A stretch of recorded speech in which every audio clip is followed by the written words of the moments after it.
മഴയൊക്കെ തുടങ്ങിക്കഴിഞ്ഞാൽ പിന്നെ വിശപ്പ് ഇതിലേക്കോടെയൊക്കെ വന്നെന്ന് ഒരു ഐഡിയ ഇല്ല അല്ലേ. ഇനി എന്ത് കഴിക്കുമെന്ന് ആലോചിച്ചുകൊണ്ടിരുന്നപ്പോഴാണ് കുറച്ച് റവ ഇരിക്കണ കാര്യം ഓർത്തെ.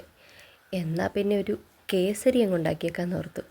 ഇതിനെ കേസരി എന്നൊക്കെ വിളിക്കാമോ എന്ന് എനിക്കറിയില്ല, എന്നാലും ചുമ്മാ അങ്ങ് ഉണ്ടാക്കാമെന്ന് ഓർത്തു. ആദ്യം നമ്മളൊരു പാത്രം വെച്ച് ചൂടായി കഴിയുമ്പോൾ അതിനകത്തേക്ക് കുറച്ച് നെയ്യിട്ട് കൊടുക്കാവേ. എന്നിട്ട് നമുക്കതിനകത്തേക്ക് റവ, ആവശ്യത്തിനുള്ള റവ എടുത്തിട്ട് നമുക്കതൊന്ന് വറുത്തെടുക്കാം.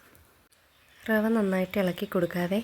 എന്നിട്ട് നമുക്ക് വേറൊരു പാത്രത്തിൽ കുറച്ച് വെള്ളം തിളപ്പിക്കാനായിട്ട് വയ്ക്കാം. അതിനകത്തേക്ക് തിളച്ച് വരുമ്പോൾ നമുക്കൊരു നുള്ള് മഞ്ഞൾപ്പൊടി ഇട്ട് കൊടുക്കാം. എന്നിട്ട് ആ വെള്ളം നമ്മൾ ഈ റവയിലോട്ടാട്ടോ ഒഴിക്കുന്നത്. വെള്ളം ഒഴിച്ച് കഴിയുമ്പോൾ തന്നെ ഇത് വേഗം സെറ്റാവും കേട്ടോ. അപ്പോൾ നമ്മൾ നന്നായിട്ട് ഇളക്കി കൊടുക്കണം.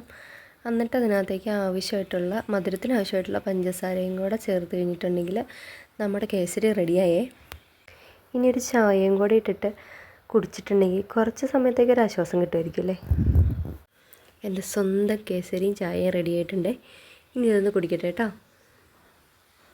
കുറച്ച് ക്യാഷ്നട്ടും കൂടെ ഉണ്ടായിരുന്നെങ്കിൽ കുറച്ച് കളറായേനെ അല്ലേ.